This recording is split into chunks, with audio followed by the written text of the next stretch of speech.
நம்முடைய கர்த்தராகிய இயேசு கிறிஸ்துவின் பிதாவாகிய தேவனுக்கு ஸ்தோத்திரம் உண்டாவதாக. இந்த புதிய நாள் காலை வேளையிலே கூட தேவனுடைய சமூகத்துக்கு வருவதற்கு தேவனானவர் கிருபை தந்ததுக்காக என் தேவனுக்கு நன்றி செலுத்துகிறேன். கடந்த 10 மாதங்களும் அற்புதமாய் அதிசயமாய் நடத்தின தேவன் இந்த 11வது மாதம் இந்த 2ஆம் தேதி காண்பதற்கும் தேவன் நமக்கு கிருபை தந்திருக்கிறார். அதற்காக தேவனுக்கு நன்றி செலுத்துவோம். ஏனென்றால் ஒவ்வொரு நேரமும் அதிகமாய் மனிதர்கள் நம்முடைய வாழ்க்கையில ஒரு உதவி செய்யும் பொழுது அவர்களுக்கு நாம் நன்றி செலுத்துகிறோம். ஆனால் தேவனானவர் நம்முடைய வாழ்க்கையில எவ்வளவு நன்மைகளை செய்து ஒவ்வொரு நாளும் ஒவ்வொரு நிமிடமும் தேவனானவர் நம்மளோடு கூட இருப்பது எவ்வளவு பெரிய ஒரு பாக்கியம். அந்த பாக்கியத்தை தருகிற தேவனுக்கு அதிகமாய் நம் நன்றி பலிகளையும் சோத்திர பலிகளையும் தேவனுக்கு நாம் செலுத்த வேண்டும். ஒரு சின்ன உதவி செய்யும் பொழுது அந்த மனிதனை பார்த்து நன்றி என்று சொல்றோம். ஆனா தேவன் நம்முடைய வாழ்க்கையில இருப்பது எவ்வளவு பெரிய ஒரு பாக்கியமான ஒரு காரியம். பாக்கியத்தை விட ஒவ்வொரு நாள் நம்முடைய வாழ்க்கையில அன்றாட காணப்படுகிற எல்லாவற்றையும் வாய்க்க பண்ணி கொடுத்து சர்ற சுகம் பலன் எல்லாவற்றையுமே தருகிறாரே. உண்மையாவே நாம் ஆராதிக்கிற தேவன் ரொம்ப பெரியவராய் இருக்கிறார். அந்த பெரிய தேவனுக்கு ஒன்று மாத்திரம் நீங்க எப்பவும் செய்யுங்க, அவருக்கு நன்றி உள்ளவர்களாய் வாழுங்க, நன்றி செலுத்துங்க. ஏனென்றா நாம் அவருக்கு நன்றி செலுத்தும் பொழுது உண்மையாவே அதை மகிழ்ச்சியாய் அவர் ஏற்றுக்கொள்கிற ஒரு தேவனாய் இருக்கிறார். இந்த நாளிலே கூட தேவன் தருகிறதான வார்த்தை சங்கீதம் 119 வசனம் 173. நான் உம்முடைய கட்டளைகளை தெரிந்து கொண்டபடியால் உமது கரம் எனக்கு துணையாய் இருப்பதாக. கர்த்தருடைய கரம் நம்முடைய வாழ்க்கையில துணையாக இருக்க வேண்டும். ஏனென்றால் யாரும் நமக்கு துணையாக இருக்கிறார்களோ இல்லையோ, ஆனா கர்த்தரான் நம்முடைய வாழ்க்கையில துணையாக இருக்கும் பொழுது இழந்து போன எல்லாவற்றையும் திரும்ப தருவதற்கு ஒரு உண்மையுள்ள தேவனாய் இருக்கிறார்.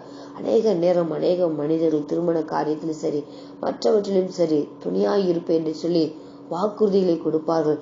ஆனால் வாக்குறுதிகளை அநேக நேரம் நிறைவேற்ற முடியாத ஒரு நிலையில ஆகிவிடுகிறார்கள். ஆனால் கர்த்தர் சொல்கிறார், அவருடைய கரம் நமக்கு துணையாக இருக்கிறது என்பதால் கர்த்தருடைய கரம் தான் நம்ம தாங்குகிறது, கர்த்தருடைய கரம் தான் நம்ம அரவணைக்கிறது, கர்த்தருடைய கரம் தான் நம்மை தேற்றுகிறது. நம் கண்ணீர் சிந்தும் பொழுது அவருடைய கரம் தான் நம் கண்ணீரை கூட துடைக்கிறது. அந்த கரம் இந்த காலை வேளையிலே நம்முடைய வாழ்க்கையில துணியாக வந்திருக்கிறது. அது சாதாரண கரம் அல்ல.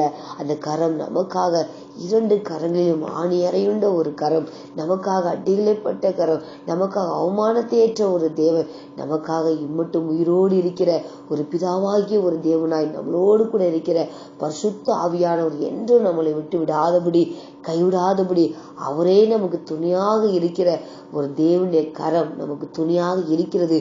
ஆனால் அநேக நேரம் கர்த்தருடைய கரம் நமக்கு துணையாக இருக்கிறது. ஆனா உலகத்தில் உள்ள பாடுகளும் நெருக்கங்களும் நம் வாழ்க்கையில ஒரு பெரிய பிரச்சனையாகவே அநேக நேரம் தோன்றி விடுகிறது. ஆனால் பெரியவர் நம்முடைய வாழ்க்கையில இருக்கிறார்.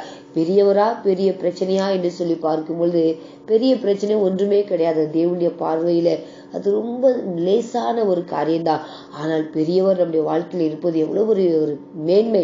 அந்த மேன்மையானுடைய கரம் நம்முடைய வாழ்க்கையில துணையாக இருக்கிறது.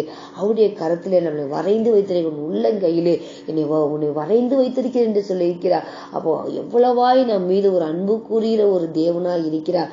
அவர் தான் இந்த காலை வேளை நான் உங்களை நேசிக்கிறேன், நான் உங்களோடு கூட இருக்கிறேன், நான் உங்களை விட்டு விலகுவதும் இல்லை, உங்களை கைவிடுவதும் இல்லை, எல்லாவற்றுக்கும் மேலாக என்னுடைய கரம் உங்களுக்கு துணையாக இருக்கிறது என்பதால் கர்த்தருடைய கரம் நமக்கு துணையாக இருக்கிறது.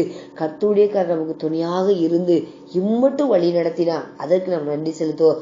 ஆனால் அவருடைய கரம் நம்முடைய வாழ்க்கையில எப்பொழுதும் துணையாக இருக்க வேண்டுமானால் ஒன்றே ஒன்று நாம் செய்ய வேண்டும். கர்த்தர் நம்முடைய வாழ்க்கையில சொல்லியிருக்கிறதான கற்பனைகளையும் கட்டளைகளையும் கீழ்ப்படிய வேண்டும்.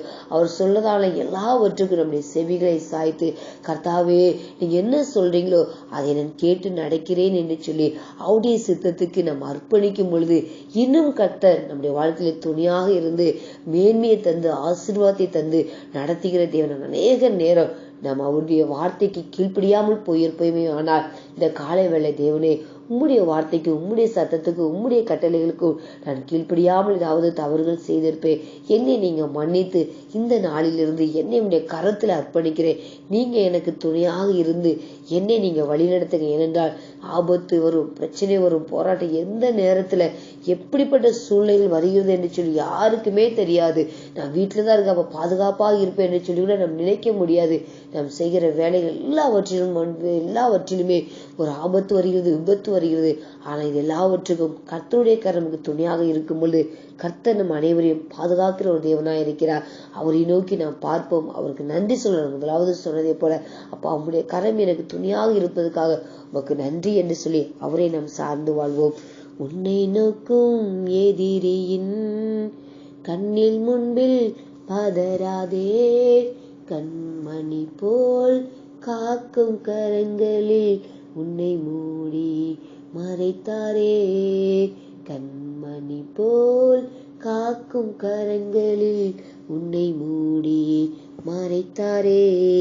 ஆம் தகப்பனே, கண்மணி போல் ஆண்டவரே உடைய கரங்களில் எங்களை மூடி மறைக்கிற எங்களுடைய அன்பான தேவனே, உமக்கு நாங்கள் நன்றி செலுத்தினோம் ஐயா. நீங்க எங்களுக்கு துணையாக இருப்பதற்கு நாங்கள் உண்மையா உள்ளத்தின் ஆழத்தில் நமக்கு நன்றி பலிகளையும் சோத்திர பலிகளையும் செலுத்தினோம். எங்களுடைய வாழ்க்கையில மாத்திரமல்ல, எல்லாருக்கும் நீங்க துணையாக இருந்து வாழ்க்கைக்கு வேண்டிதான மேன்மையை தாங்க, ஆசீர்வாதத்தை தாங்க, இழந்து போன எல்லாவற்றையும் திரும்ப கொடுத்து பலகீன எல்லாம் மாறுவதற்கு உதவி செய்யுங்க. உம்முடைய கருத்தில் தருகிறோம், ஒரு விஷயம் நினைத்தரலும். இயேசுவின் நாமத்தில் பிதாவே, ஆமேன். கர்த்தர் நம் அனைவரையும் ஆசீர்வதிப்பாராக. ஆமேன்.